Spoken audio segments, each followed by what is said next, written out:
So what a lot of distilleries are doing, putting different ages into a single bottle as a no age statement. Number's not important, is it? No. The number's not important. Sometimes they are. Yeah.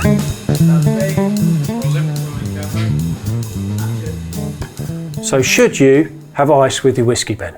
I think so. Yeah, you can have it wherever you want. Yeah, with anything really. You can, but we're going to have it with our whiskey today because of Charles Joughin, the boozy baker from the Titanic, which of course hit a big piece of ice. Possibly the biggest, most famous piece of ice in history. Yeah. Now this is quite a good story because he was the chief baker on the Titanic. Titanic was a transatlantic tear-up. It was just stacked with booze.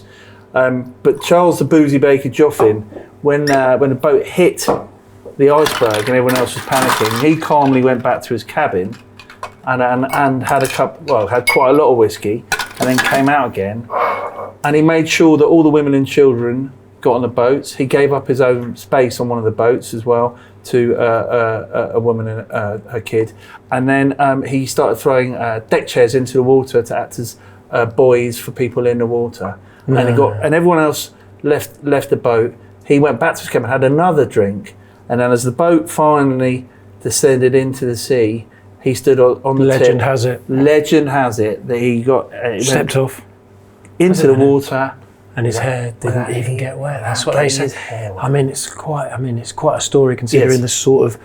Yeah, I mean, it's true if you believe it. The pull of the boat as it takes you down, I would imagine. Yeah. He probably would have drowned. But he survived. He was found alive, and the doctors did say that the whiskey didn't save his life. No. It couldn't have kept him warm, but it might have kept him calm. Yes. And so as he was drinking that whiskey, certainly he was surrounded by a lot of ice. Titanic, my favourite shipwreck of all time. Yeah, I like the Mary Rose. Yeah, that's a good one. It's a good one. Titanic's probably it's the more best, famous, isn't it? Yeah.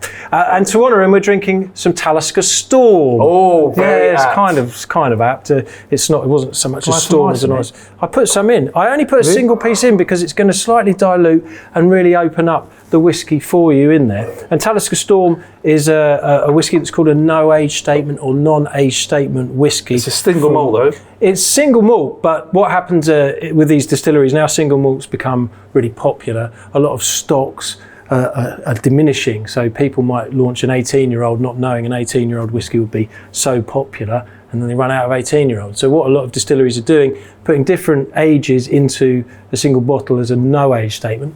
Number's not important, is it? No. The number's not important. Sometimes they are. Yeah, but in this case, not so much. If it says 12 or 14 on it, this tastes just as good. It's got some brilliant whiskies in there. Talisker's a fantastic distillery over on the... Beautiful place, Isle of Skye. Oh my God, it's so beautiful. So beautiful. They filmed Highlander there.